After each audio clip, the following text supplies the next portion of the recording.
Masa Rasulullah jadi nabi itu 23 tahun. Terus sampean ingin ngaji paham dalam 1 jam, itu keangkuhan menurut saya. Jadi Rasulullah itu jadi nabi itu 23 tahun. Tapi orang ingin memahami Islam, nyewa kiai, diatur lagi itu kalau nggak pernah sepuh itu dosa, itu jelas itu. Itu 1 jam ingin paham. Saya punya sekian cerita ini Maulidur Rasul Shallallahu Alaihi Wasallam. Itu dulu zaman Nabi itu ada ayat yang Jibril jauh-jauh dari langit turun ke bumi hanya membawa satu kalimat. Sehingga syarat seorang mufassir itu termasuk tahu pertanyaan kalimat apa yang hanya satu diturunkan Jibril, yaitu kalimat minal fajr. Jadi dulu awal-awal Islam itu ada ayat kamu makan wakulu washrobu hatta yatabayyana lakumul khaytul abyadu minal khaytil aswad. Jadi kalau malam puasa itu orang boleh makan selagi melihat benang putih sama benang hitam itu belum kelihatan. Tapi kalau sudah kelihatan mana yang hitam, mana yang putih, berarti otomatis imsak. Itu sahabat entah saking lugunya, itu ya benar-benar pasang benang hitam sama putih, dia makan. Nanti 1 jam dari makan misalnya diintip lagi, kok belum kelihatan makan lagi. Mungkin yang istrinya cantik ya kumpul istrinya lagi. Kalau tidak cantik ya sudah tidak usah mungkin. Sampai itu jadi perilaku sahabat berhari-hari. Ketika dilaporkan ke Rasulullah, Rasulullah itu tertawa-tawa. Kok ada begitu? Baru Jibril datang menerangkan minal fajr. Jadi benang hitam artinya masih malam. Benang putih maknanya sudah fajar shadiq. Itu lama sekali. Saya terus mau cerita tentang sanad-sanad ilmu. Jadi Nabi itu 23 tahun. Dan itu tidak gampang. Ada fasenya. Bahkan ada fase Nabi itu harus as-sukut anil mungkarat. As-sukut anil mungkarat itu diilmoni oleh pakar-pakar usul fikih. Apakah as-sukut anil mungkarat itu berarti mengekrori kemungkaran? Apa takhirul bayan? Saya ulang lagi pakai bahasa Indonesia. Ketika ada kemungkaran, Nabi diam. Itu diamnya karena nyari momen untuk ngandani atau memang diam itu dengan tanda kutip jangan-jangan dianggap ikrar.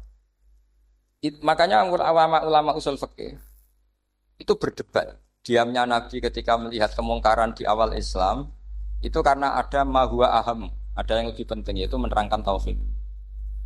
Atau takut itu menjadi satu momok bagi mereka karena Nabi dianggap coro Jawa itu dianggap kecangkeman, sidik-sidik ngeloroi. Nah, perdebatan ulama dalam seperti ini itu penting sekali karena nanti menjadi satu rumus ilmu. Saya berkali-kali berpikir gini, misalnya Anda punya keponakan atau punya anak pacaran. Ada Pak D yang keras sekali, mesti marah. Itu nanti ponakannya nggak sempat dikandani karena main saja nggak berani, mesti Pak D itu marah. Karena ini Islam garis keras atau garis lurus atau apa lah nggak tahu. Pokoknya punya garis. Terus ada kelompok Islam yang nggak punya garis, ya nggak punya karakter. Ponakannya pacaran ya santai, malah kenalan pacare ponakannya. Cantik le, kuliahnya podo. Sehingga ponakannya merasa terjustifikasi. Berarti pacaran nggak apa-apa, wong paman saya nggak marah. Natijahnya pasti sama. Yang terlalu mudahanah, yang terlalu baik, hasilnya tidak didik sama sekali.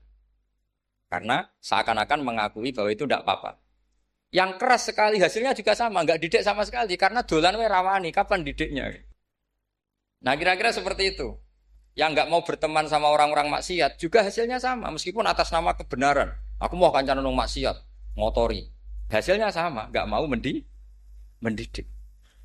Tapi yang mau ngancani juga bahaya kalau terlalu keseringan karena jute aku kenal kiai iki ratu diloroi, berarti gak popo kan gitu.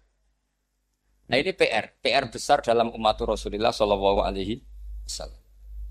Tadi saya diceritani Mbah Jamal berjuangnya di sini, nata dari kampung yang macam-macam menjadi kampung baik. Dulu saya Duki di Lasem ya gitu. Mbah Mun dulu ya sarang dihimpit 2 kampung yang masalah. Tapi lama-lama terus jadi kampung yang baik lewat tarbiyah, lewat biasa. Maka ketika kemungkaran kita biarkan, itu namanya apa? Namanya itu kalau dalam usul fikih itu takhirul bayan. Apa? mengundurkan memberi apa? Penjelasan.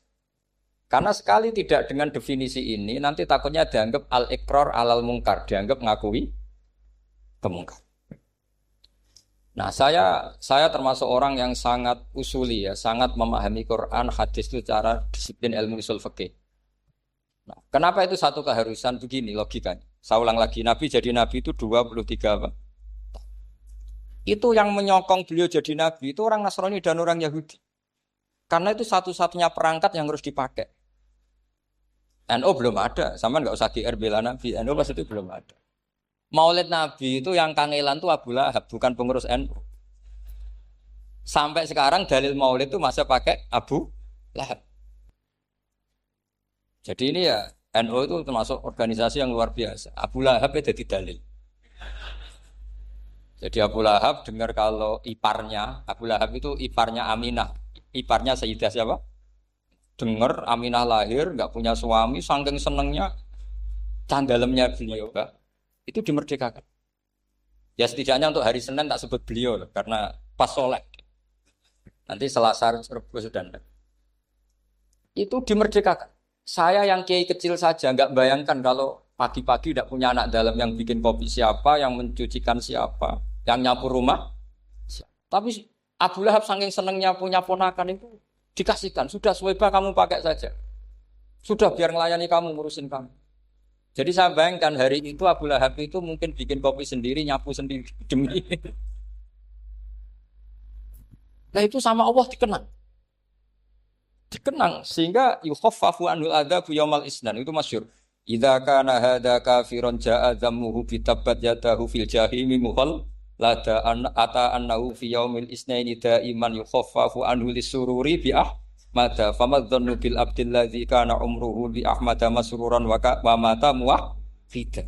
Ini Abu Lahab yang kafir, hormat Maulidur Rasul saja dapat takhfiful adab, apalagi yang mukmin. Jadi itu satu-satunya dalil Maulid, itu dalilnya Abu Lahab. Ya makanya terus kita itu dibully sama kelompok sebelah, dalil kok Abu Lahab. Tapi saya pastikan awal Islam itu yang menjadi perangkat nubuah itu hanya Yahudi dan Nasrani. Karena yang lainnya nggak tahu Nabi itu apa. Saya beri sedikit cerita, Nabi itu umur, anggap saja kita ikut kaul yang 12 tahun saja. Sebetulnya ada beberapa perdebatan, ada yang bilang 9, ada yang bilang 12. Tapi yang debat tidak usah didengerin, sama-sama nggak tahu kok ngotot. Kadang orang debat yang lucu, sama-sama nggak tahu kok ngotot. Anggap saja 12. Nabi datang ke Syam. Syam itu ya sekitar Syria, Lebanon, Palestina itu Syam. Itu pertama yang tahu kalau beliau Nabi itu ya rohib. Rohib itu terjemahnya ya pendeta. Rohib, Bukhaira, nemuin Abu Thalib. Itu siapa? Ini anak saya. Terus ditanya lagi, ini siapa? Ini anak saya. Sampai 3 kali. Terus sampai Abu Thalib itu agak tersinggung. Memangnya masalahnya apa kalau dia anak saya? Terserah Ibu Bukhairah bilang gini, semua alamat Nabi pada anak ini itu ada semua, kecuali kecelakaannya satu, anak kamu. Loh memangnya masalahnya apa? Karena alamatnya Nabi di Taurat dan Injil itu yatim, sementara ini punya bapak kamu, ini masalah. Jadi dilihat macanya sudah memenuhi kriteria, semua memenuhi kriteria, kecuali satu, karena punya bapak Abu. Akhirnya Abu Thalib ngaku, ndak ini ndak anak saya, ponakan saya. Akhirnya diketahui kalau ini benar-benar calon Nabi. Pertama yang tahu siapa? Pendeta. Karena yang punya khazanah kitab samawi itu ya para orang Nasrani dan Yahudi. Sehingga Al-Quran meskipun pada akhirnya ngeritik Yahudi Nasrani, dikatakan Yahudi dan Nasrani. Karena satu-satunya yang masih punya kitab samawi itu Yahudi dan Nasrani. Meskipun sebagiannya sudah dirubah-rubah. Alamat pertama itu seperti yang diceritakan di berjanji afi ainaihikum, matanya dilihat. Terus perlakuan pohon. Saya pernah di pohon itu, pohon nubuah. Itu umurnya ribuan tahun. Itu kalau Nabi duduk misalnya di arah barat, matahari dari barat, normalnya akan kena kesetrong matahari. Itu yang rubah itu dahannya. Jadi Nabi itu orangnya lugu, duduk aja nggak mau mikir. Memang syaratnya Nabi itu nggak boleh mikir, harus ummi. Ummi itu lugu.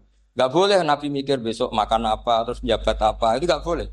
Itu udah Nabi itu, maklar itu. Nabi itu nggak boleh mikir. Makanya Quran nyifati Nabi itu makun tata dirimal kita bualal iman. Kamu itu tidak tahu kitab itu apa, iman itu apa. Jika Nabi itu nggak bisa jumpa pers, nggak bisa. Nabi kok memaklumatkan wasata di mana, nggak bisa. Nabi itu justru bagus keliru pertama jadi Nabi. Nabi pertama ketemu Jibril itu dikira malakul maut. Dia lari, ketakutan. Zamiluni Khotijah saya ini takut. Itu tadi ada malakul maut, saya takut. Sama Khotijah dikemulin. Jadi Nabi itu nggak tahu kalau itu malaikat siapa? Jibril. Jibril nggak bisa dia kenalan kak di seminar. Ini malaikat Jibril pernah kuliah di sini, nggak bisa seperti itu. Jibril itu ya aneh. Pertama ketemu Nabi, Iqra ya Muhammad, kamu harus baca ini. Kata Nabi, Nabi Qur'an, saya tidak bisa baca. Harus bisa. Dipaksa sampai 3 kali. Nabi tetap jawab, saya tidak bisa baca. Terus kata Nabi kenangnya, Tony, saya didekap. Kamu harus bisa baca. Setelah baca dilepas, Nabi lari, pulang. Pulang terus bilang ke istrinya, Zamiluni. Ini secara nahwu agak aneh, karena mukhotobahnya perempuan satu. Harusnya Zamilini. Kalau untuk perempuan harusnya idribi ya, unsuri. Gitu. Tapi karena Khadijah dihitung ahl itu keluarga, maka Nabi pakai khitab mudzakkar jamak Zamiluni. Jadi Nabi nggak tahu kalau pertama jadi. Karena syaratnya Nabi harus ummi. Justru karena ummi itu orisinil, semua yang dikatakan Nabi pasti dari wahyu. Nanti Nabi sampeyan mikir, saya besok ngomong apa ya supaya orang tertarik. Makanya kamu gak akan jadi Nabi. Selain sudah ditutup juga bahaya ini karena tadi. Makanya saya ngaji itu ya sekenanya saya tidak pernah ngaji itu mikir. Karena ngaji itu menarik ndak itu terserah nasib. Kalau nasib sedang baik, kamu tidak paham gini, wah Gus Baik ilmunya tinggi sampai kita tidak paham itu kalau nasib sedang baik. Kalau nasib tidak baik, ngomong sudah enak apa? Wah, sebulet tuh. Jadi sebetulnya ini masalah qalb. Allah yang muqallibal qulub. Kayak kamu kelihatan serius. Itu kalau nasib sedang baik dianggap pemikir. Kalau nasib sedang enggak baik, wong kok merenggut terus mesti begitu. Kalau kamu nasib baik, sering guyon mesti orang komentarnya alhamdulillah itu ceria, gampang syukur. Kalau nasib enggak baik kiai kok guya-guyu ora jelas kan gitu. Sehingga Nabi itu memang enggak boleh mikir. Sehingga diistilahkan makun tadri mal kitab walal iman. Kamu itu tidak tahu Muhammad kitab itu apa iman. Justru itu bagus. Enggak tahu itu bagus kalau untuk Nabi. Kalau untuk apa? Sehingga orisinil datang ke Khadijah Zamiluni. Jawabannya Khadijah lucu. Kamu betul ketemu orang seperti ini ke makhluk seperti ini nih. Iya kata Nabi. Itu Khadijah itu kacaunya bukan main. Khadijah itu kacau. Khadijah itu kubro. Masuk manaqib yang dicintai Mbah. Ini mbah-mbahnya Habib, ini Muhammad bin Anis. Khadijah bilang gini, ya gini saja mas. Suatu saat kalau teman kamu itu datang bilang ke saya, ya kata Nabi. Gak ngerti kalau ini dites. Suatu saat Jibril ini datang lagi. Nabi juga, ini loh temanku. Kalau bilang Jibril ini temanku datang lagi. Khadijah fahasarat an fakhidhiha. Masyhur itu di riwayat. Pahanya agak dibuka. Mas, temanmu masih, lari katanya. Terus setelah lari ditutup lagi. Temanmu datang lagi. Iya, datang lagi. Absyir ya Muhammad, kamu harus senang. Itu benar-benar kamu itu nabi. Jadi Khadijah punya sekian definisi. Kalau nabi betul itu melihat malaikat betul itu melihat aurat itu pasti lari. Jadi dibuka. Ternyata Jibril lari. Khadijah ini tidak tahu, yang tahu nabi. Nabi ya nggak tahu kalau dites. Kalau nabi tahu, kok ngene nak dites ya. Jadi ini mungkin, jadi Nabi itu gak tahu kalau dites.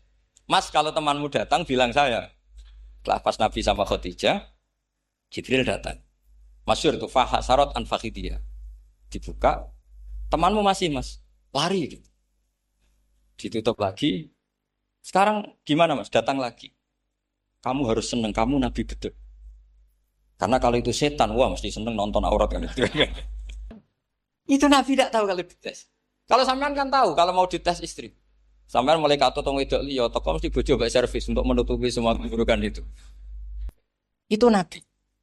Uniknya terus Khadijah. Nabi jadi Nabi sama Khadijah itu tahu dulu Khadijah. Nabi enggak tahu kalau mau jadi Nabi, tapi Khadijah tahu.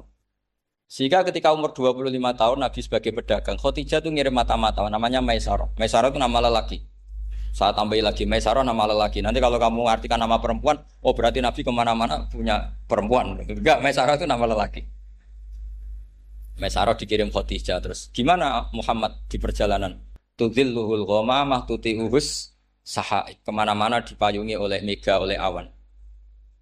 Sekian informasi ke Rasul apa ke Khadijah itu dimasukkan semua ke Khadijah. Tapi betapa kecewanya Khadijah ketika Nabi nikah umur 25 tahun, Khadijah umur 40 tahun, itu kok gak jadi Nabi. Itu mulai kecewa, sido jadi Nabi tahu. Makanya ketika tahun ke-40, berarti Nabi umur 40, cerita ketemu tadi Jibril, sebenarnya Nabi gak tahu itu Jibril, gak bilang Jibril.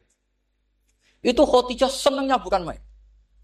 Karena apa yang dibayangkan dia terjadi. Fa wa la yuzika wa abadan innaka la tasilur rahim wa tahmilul kalla wa taksibul maqdud wa taqridu fa wa tu'inu ala nawaibil haq. Lah bahasa Pak Said Akil syarat jadi rais Suriah harus hafal katanya gitu. Sonono syaratnya jadi ulama. Saya ini jadi ulama sebelum di NU. Banyak kata Mbak Mun dulu guyon kiai ono loro, ono kiai sing ning NU, berarti kiai sik lagi ning NU. Ono sing kiai NU nak gak pengurus NU ora dadi kiai gitu. Itu guyonannya Mbak Mun.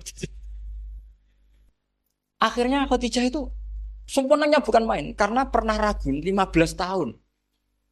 Kan dari umur 25 Nabi kemudian nggak tahu bukti berikutnya. Makanya terus ini jadi Nabi enggak. Setelah umur 40 benar-benar Nabi, paginya diajak ke Waraqah bin Naufal, masih pernah paman sama Khadijah. Ya Ami ini Ibnu Akhika mau cerita.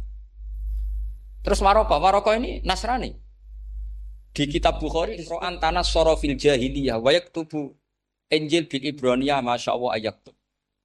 Jadi Waraqah itu penginjil, pendeta. Tapi nanti loh kamu jangan salah paham. Terus kayak pendeta sekarang ada periode di mana Injil masih asli dan ada periode ini yang sudah muharraf. Itu kan ya itu lafaznya ulama sudah. Akhirnya Waraqah tanya, kamu ngomong saja ya Ibnu Akhi, manggilnya seperti itu. Akhirnya Nabi cerita ketemu Jibril, enggak sebenarnya beliau enggak tahu itu Jibril cerita. Terus kata Waraqah, hadan namus alladzi ja'a bi Musa. Masih pakai bahasa namus, hadan namus alladzi ja'a bi Musa. Itu namus semacam malaikat yang mendatangi Musa. Terus uniknya Waraqah bilang gini.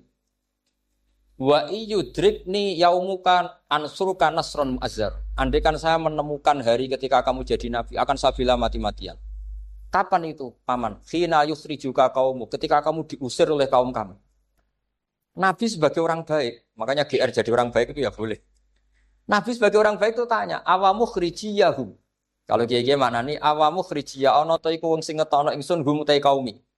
Masa saya nanti diusir kaum saya? Saya ini termasuk keluarga terhormat. Perilaku saya baik. Masa saya nanti diusir? Terus kata Waraqah, tidak ada seorang pun yang jadi nabi kecuali nanti ngalami diusir. Jadi yang tahu mau diusir itu ya Waraqah. Nabi malah tanya, masa saya nanti diusir? Karena tadi syaratnya Nabi harus ummi. Ummi itu keibu-ibuan. Jadi nggak tahu. Tapi nggak tahu di Nabi itu sifatu madkhin, sifat pujian. Bukan sifatu naqsin, sifat apa? Kekurangan. Akhirnya Nabi mulai sadar. Wah, jadi Nabi tenan kan gitu. Jadi saya ini termasuk orang yang sangat-sangat susah ketika orang ingin belajar Islam itu instan. Dulu Nabi jadi Nabi itu 23 tahun. Itu untuk menemukan teori masbuk, tidak nyalip imam, itu Nabi juga lama. Jadi dulu sahabat itu kayak anak-anak kecil zaman saya kecil. Itu kalau imam sudah rakaat ketiga atau rakaat keempat, itu kalau orang-orang desa kan langsung takbir, terus dia sholat. Sholat sampai 3 rakaat nyalip siapa? Imam. Nanti di rakaat keempat baru sama imam. Imam salam dia ikut salam. Itu hebat betul. Itu sama sekali nggak salah. Kalau ditanya, lo kok ikut salam? Kan sudah sama-sama 4 rakaat. Karena imamnya dia apa? Disalib. Jadi dia takbir terus tahu imamnya rakaat ketiga atau keempat terus nyalip. Sampai ke rakaat yang sama, nanti salamnya bareng-bareng imam. Itu dulu sahabat ya gitu. Kalau Rasulullah sudah di rakaat keempat atau ketiga langsung mereka takbir Allahu Akbar nyalip. Setelah nyalip menyamakan dengan Rasulullah salam juga ikut salam. Jadi itu dulu lama sekali prosesnya. Sampai ada satu peristiwa Mu'adz bin Jabal datang, kemudian Nabi sudah sholat, berarti masbuk kalau dalam bahasa fikih. Mu'ad langsung ikuti Nabi, setelah Nabi salam baru Mu'ad menambahkan jumlah rakaat yang tertinggal. Terus semenjak itu jadi sunnah, jadi sunnatan mutaba'ah kalau masbuk ikut imam, kemudian hanya menambahkan rakaat yang apa? Tertinggal. Itu 23 tahun. Jadi saya ngisi 20 menit yang enggak paham, 2 jam yang enggak paham, 3 jam yang enggak mungkin paham. Daripada gitu ya 20 menit saja. Ya itu betul, karena saya tidak punya kemampuan untuk itu. Saya masih ingat, saya ngaji umum pertama itu di hallnya abahnya Pak Hamid Pasuruan di Lasem. Kedua di Pak Hamid Pasuruan kemarin. Terus tadi di Kiai Robah Maksum, itu ajudannya 3 kali ke saya tidak mau. Kiai Robah datang sendiri, sudah sepuh dituntun. Saya ini agak-agak soleh lah, kalau sama orang sepuh itu pengapesan. Masih ingat lah aturan mainnya laisa minna walam yarham saghirana wa yuwaqqir haqqa kabirina. Tapi yang sepuh betul kayak Mbah Jamal itu sepuh betul. Ada sepuh gaya-gayanan tidak mau. Karena memang Mbah Jamal itu besanan sama saya, Mbah Sahal itu misanan saya, misanannya Mbah saya. Terus dapat Mbah Nafisa ya keluarga sini.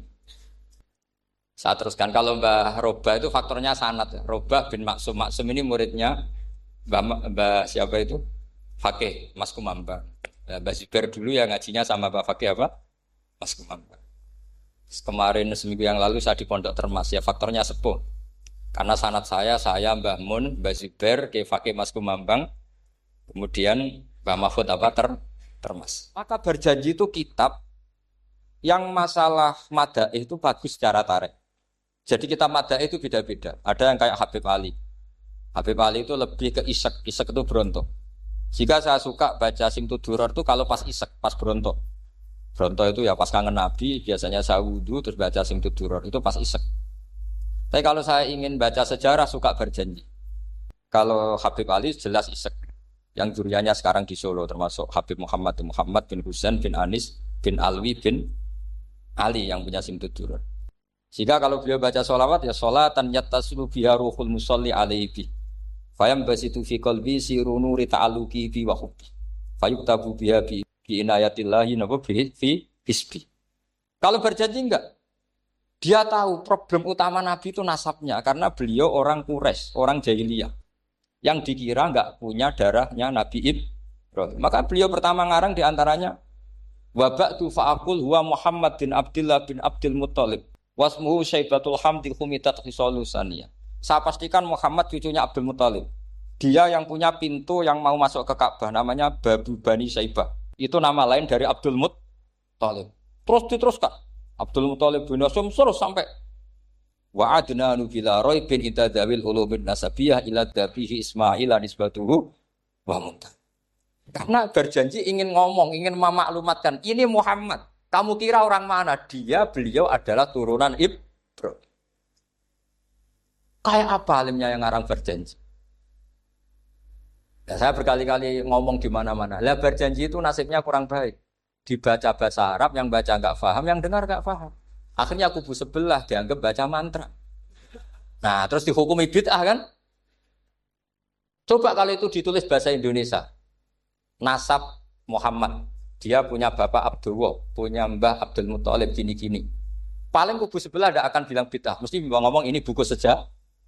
Jadi gara-gara bawa bahasa Arab, sing maca ora paham, sing nyenggaki ora paham, terus koyo mantra. Sing kritik yo luwih ora paham. Sudah akhirnya. Jadi berjanji itu bela-belain Nabi itu yang dilihat sisi nasab. Makanya beliau ngendikan wa'adnanu bila raibin intadawil ulumin nasabiyah ila dhabihi Ismaila nisbatuhu wa muntah. Itu juga orang Yahudi. Akhirnya orang Yahudi banyak yang iman. Ternyata Muhammad itu tidak orang lain. Sampai mereka bilang Muhammad minal asbab. Muhammad itu tidak lain saudara kita. Akhirnya orang Yahudi banyak yang iman. Jadi pertama Nabi jadi Nabi itu yang tahu ya orang Yahudi dan orang Nasrani karena mereka pasti punya sisa-sisa kitab samawi. Nah, itu yang diceritakan Ka'bil Ahbar. Ya al-haditsus tsani an Yasar bin Atha an Ka'bil Ahbar. Qala allamani abi Tawrata ila sifran wahidan kana yaktimuhu wa yudkhiluhus sunduk falamma mata abi fatahtuhu fa idan fi nabiyyun yakhruju akhiras zaman maulidu bi Makkah wa hijratu bil Madinah wa sultanuhu bisyam. Nah, jadi ini saya urun nerangkan maulid. Tapi jangan diundang lagi. Ya, jadi, pokoknya saya ini kaidahnya jelas. Kalau tidak pernah sepuh ngundang saya haram. Aturan fikihnya kan gitu. Kalah alim ngatur yang alim haram. Kalah tua ngatur sing tua haram. Tapi nak wong tua ngatur sing nom ono kemungkinan halal. Mereka ono kemungkinan sing nom ra nurut wong tua itu dosa. Makanya kalau saya dipanggil yang pernah sepuh, waduh cocok ra cocok ya samina wa atona. Karena Mbak Jamal ini abahnya Gus Rozin, biasanya Basal. Terus saya pokoknya tak ingat saya pengajian umum tuh baru ke-7 ke 8. Semoga ya nanti sampai mati ya jumlahnya masih bisa terhitung. Tapi kalau ngaji rutin saya terus. Saya terus ngaji rutin. Saya pernah baca hikam di Jogja khatam. Kalau di pondok saya sudah nggak terhitung saya khatam berapa kitab nggak terhitung karena saya sering ngaji rutin. Sehingga tiba itu kitab kesayangan Habib Ali. Habib Ali sebelum ngarang Simtud Duror itu beliau nginduk kitab apa? Tiba, masyhur. Jadi saya ulang lagi ya, kalau Tiba sama Berjanji lebih ke tarikh, kalau Habib Ali ke Isyak, semuanya baik. Saya baca Habib Ahmad Al-Habsyi Pasuruan pernah tak tanya, kenapa kalau Maulid baca 3-3-nya? Ben gak asobiah Gus, ben keduman kabeh. Saya itu setengah hafal semua, 3-3-nya setengah hafal. Berjanji cerita, Al-Hadis Susah, Tiba yang ini Tiba, Al-Hadis Susani an Yasar bin Ato an Kabil Akbar. Kata Kabil Akbar, saya ngaji sama bapak itu, Taurat itu khatam. Tapi saya itu iskal itu janggal. Kenapa ada satu lempiran yang nggak diajarkan? Disimpan fisunduk. Jadi orang Yahudi itu ada baiknya. Mestinya kalau mangkal kan dibakar supaya hilang jejak. Enggak.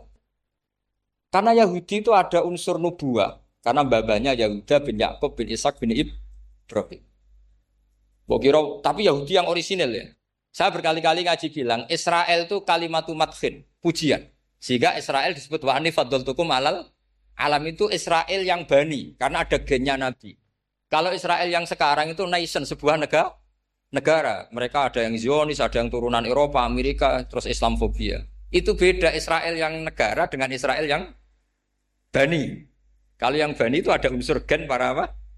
Nabi, sehingga ya bani Israel. Tapi kalau Israel sekarang nama sebuah negara. Sehingga ketika Allah bilang ya Bani Israel itu khitabnya pada penduduk Medina. Kenapa? Karena penduduk Medina zaman itu banyak yang keturunan Nabi Ibrahim alaihis salam. Jadi Israel di Quran itu bukan nama sebuah negara, nama sebuah turunan. Sehingga disebut ya Bani Israel, he anak turune Israel. Kita tahu Israel nama lain daripada Nabi Yakub. Yakub bin Ishak bin Ibrahim. Ya karena memang saya nekuni ilmu. Kalau tadi yang Banjari kan nekuni suara. Jadi suaranya bagus. Itu kalau nggak ditopang al-jamalul akli, logikanya juga bagus. Itu bahaya, nanti orang mau nyanyi tok. Nah ini tak bantu. Tadi ada al-jamalul sauti, kebaikan secara suara. Ini tak bantu al-jamalul akli, kebaikan secara makna. Ya mestinya keren al-jamalul akli. Karena al-jamalul sauti itu penyanyi dangdut bisa. Jadi semua penyanyi bisa kalau suara bagus ya.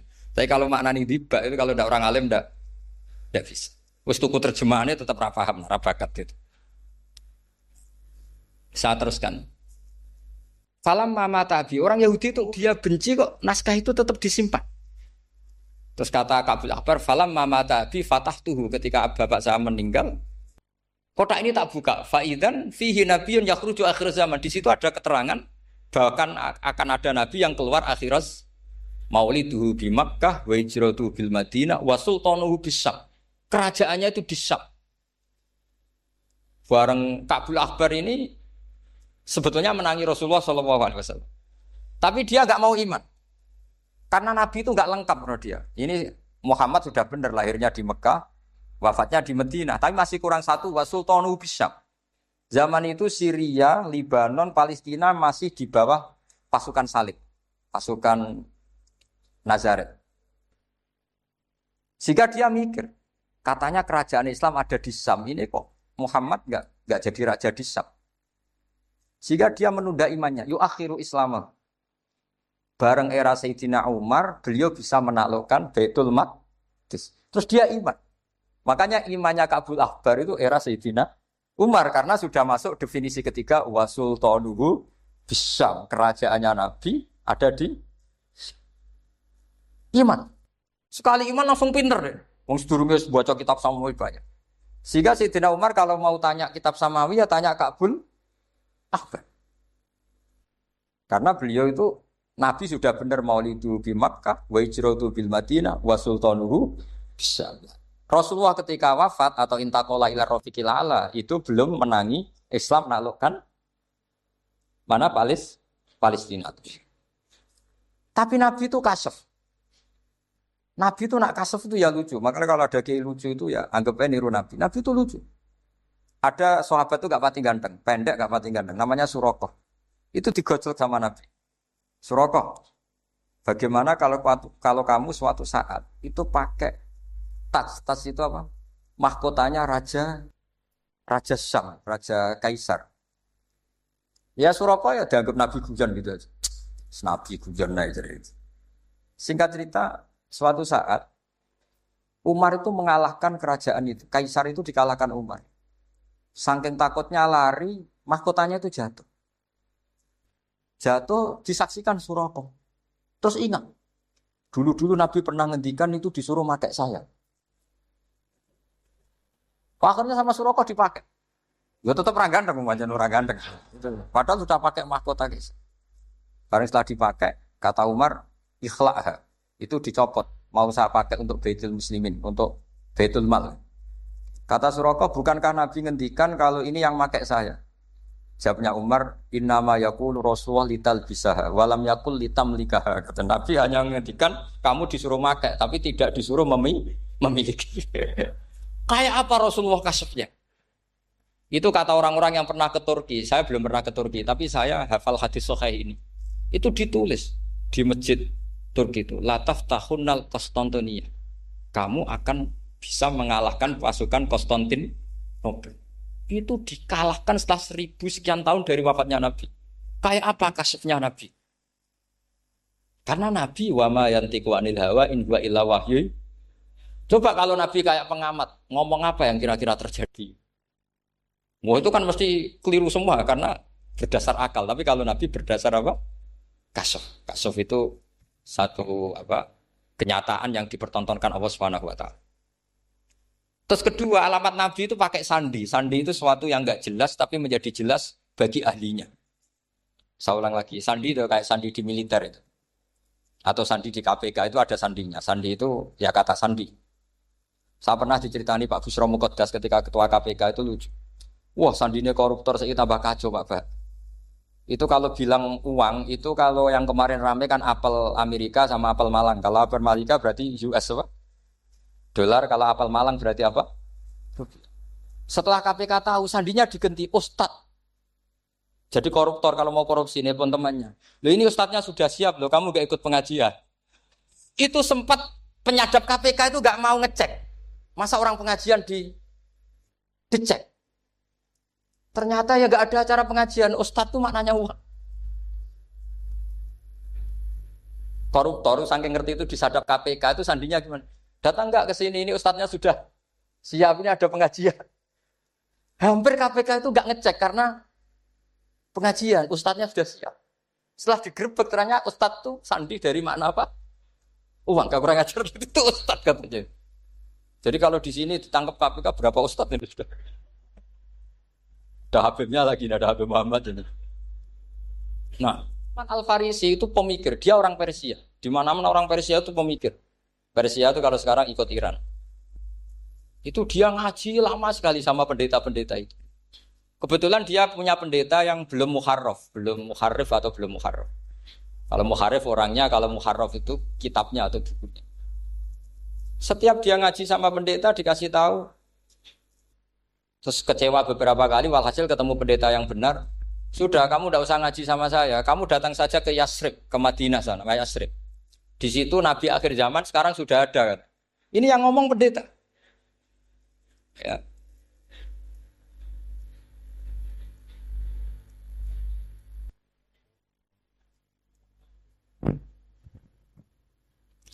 Ya terus sandinya itu 3. Itu aneh semua sandi. Sandinya pertama layak balus sodaqoh. Lalu saya tahu kalau itu Nabi gimana. Pas itu posisi di Babylon. Babylon itu sekarang ikut Irak. Babylon itu ikut Irak. Dia orang Persia, kira-kira sekarang Iran. Terus dia kerja di Babylon, kalau sekarang ikut Irak. Makanya ada yang cerita Nabi Ibrahim itu orang Babylon, berarti orang mana? Irak. Kemudian pindah ke Syam, kemudian sempat hidup di mana? Makkah. Akhirnya datang. Beliau di Babylon diceritain. Terus beliau miskin. Terus ada kafilah dari Yasrib, dia bilang, saya siap jadi budak Anda, asal saya dibawa ke Yasrib. Akhirnya Salman jadi budak. Jadi budak, dia di Yasrib jadi budak. Demi penelitian itu dia jadi budak. Padahal dia orang pinter sekali, namanya Salman Al-Farisi. Setelah jadi budak, dia di Yasrib. Suatu saat dia kerja dapat ujroh itu upah. Datang ke Rasulullah. Ya Muhammad, manggilnya masih jangkar. Ya Muhammad, saya punya banyak uang. Kamu kan punya sahabat banyak, punya santri banyak. Ini tak sedekahkan ke kamu. Apa kata Nabi? Sahabat dipanggil semua. Halumu ilayya, ayo kesini, ini makan, ini ada sedekah. Terus kata Salman kenangannya, walam ya'khud min hasya'an. Bahkan sebagian riwayat mengatakan falam yamussa. Nabi nyentuh saja enggak mau. Karena diistilahkan sedekah.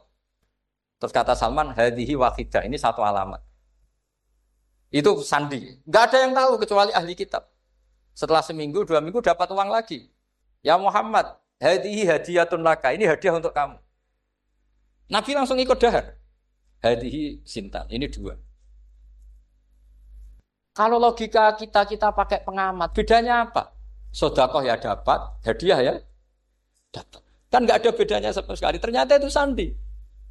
Sandi wayak balus hadiah tapi walayak balus sedekah. Nabi itu nerima hadiah tapi enggak nerima sedekah.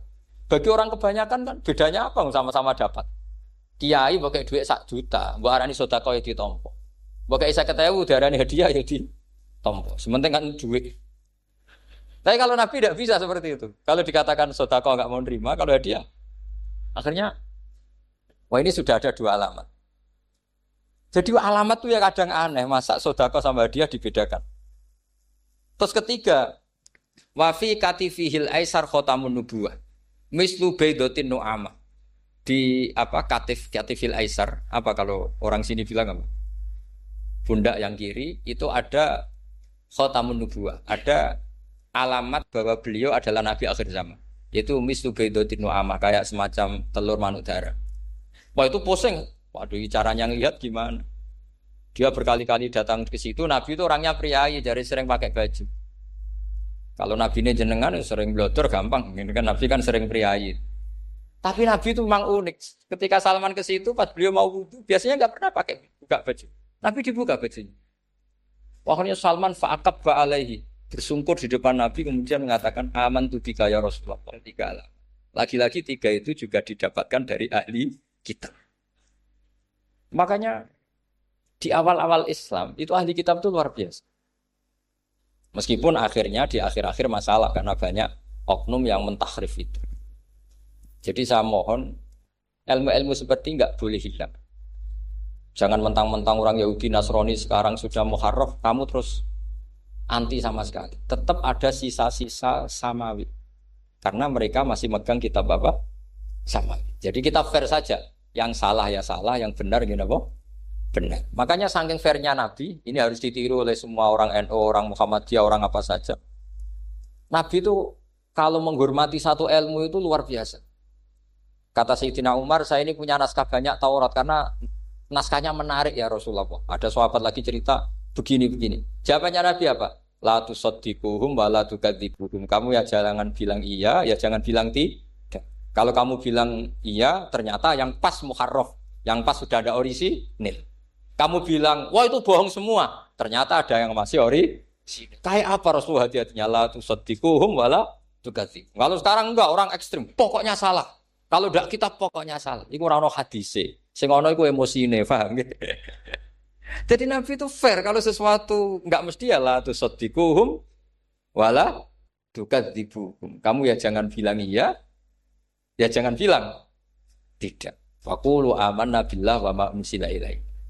Jadi ini kebanggaan kita terhadap Rasulullah Shallallahu Alaihi. Makanya kitab Fathul Bari, sarahnya Bukhari, termasuk komentarnya Said Muhammad di beberapa kitab beliau, di Mafahim di beberapa kitab.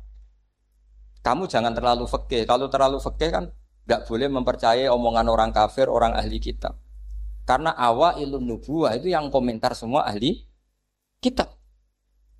Awailun nubuwah itu yang tahu bahwa Nabi Muhammad calon nabi itu semuanya data dari ahli apa? Ahli kitab. Sudah akhirnya Nabi ketemu Jibril lagi. Yang turunkan ayat ya ayyuhal muddatsir qum fa'anzir wa rabbaka fakabbir wa thiyabaka fatahhir wa rujza fahjur wa la tamnun tastakfir wa li rabbika fasbir. Nabi mulai yakin ketemu Jibril. Setelah sering ketemu Jibril, Nabi ya dengan tanda kutip nggak tahu aturan mainnya lagi. Setiap ada pertanyaan bilang gini, sudah tak jawab besok. Mentang-mentang besok Jibril datang. Ternyata Jibril tidak datang. Sampai 40 hari. Akhirnya dibully sama umatnya. Mat dari iso jawab ternyata tidak bisa. Piye Jibril ora teko. Akhirnya diwarai meneh. Ngene lho carane dadi nabi wala taqulanna lisein ini fa'ilun dzalika hudan illa. Jadi Nabi, sudah kamu besok datang ke saya tak jawab karena Nabi mentang-mentang besok mau konsultasi sama apa? Jibril. Ternyata Jibril tidak datang karena Nabi lupa ada mengatakan kalau Nabi itu tahu semua pasti Nabi mengatakan insya Allah dulu. Tapi Nabi memang sebaiknya nggak tahu. Umi. Justru itu wa ma yantiqu anil hawa in huwa illa wahyu. Itu beberapa peristiwa. Sehingga syaratnya jadi wali karena wali itu warasatul anbiya. Ya kudu rada goblok sithik-sithik. Enggak boleh wali kok cerdas, analisis enggak boleh. Wali kok delok TV ngrungokno pakar-pakar analisis. Iku ora wali, jadi maklar. Enggak boleh. Jadi misalnya yang menang Pak Jokowi atau Pak Prabowo, enggak boleh pakai Pak Jokowi petahana. Wah, segini enggak boleh. Wali kalau ditanya yang menang Pak Jokowi Pak Prabowo, biadillah gitu aja. Itu urusan Allah. Itu alamatnya apa? Itu enggak penting, yang penting golek ridhane Allah. Enggak menarik figur-figur seperti itu wali. Sudah saya teruskan supaya clear ya masa Maulidur Rasul sallallahu alaihi wasallam. Itu kita tidak punya data kecuali dari ahli kitab. Yahudi lebih ngeri lagi. Yahudi itu punya kriteria syaratnya Nabi harus min dzurriyyati Ibrahim. Ya makanya kitab yang paling disenangi Mbah Mun itu Berjanji. Syaratnya Nabi harus min dzurriyyati Ibrahim. Lalu Muhammad itu siapa? Kok tahu-tahu Nabi dia itu orang Arab. Orang Arab itu jahiliyah, wongnya goblok-goblok. Wah, akhirnya terus jadi polemik ilmiah kan. Akhirnya Nabi memaklumatkan diri kalau beliau min dzurriyyati Ibrahim, dibuktikan Ibrahim pernah singgah di Mekah, yaitu fihi ayatum bayyinatum maqamu Ibrahim. Bahwa Ibrahim pernah hidup di Mekah ada buktinya, yaitu ada bekas kaki di dekat Ka'bah. Akhirnya Ibrahim meninggalkan Ismail. Ismail kecil kekurangan air, Hajar lari-lari nyari air 7 kali. Akhirnya jadi sa'i bena sofa wal. Ada sekian bukti kalau Ismail itu hidup di Mekah, menikah sama suku Jurhum. Akhirnya orang Yahudi mulai ngeper. Loh iya, Muhammad pantas jadi nabi. Ternyata orang Mekah turunan Ibrahim alaihis. Itu andekan orang Yahudi yang tidak komen, itu juga gak dilacak nasabnya Nabi. Gara-gara orang Yahudi komen, Nabi itu harus turunan Ibrahim. Kamu asal-usulnya gimana?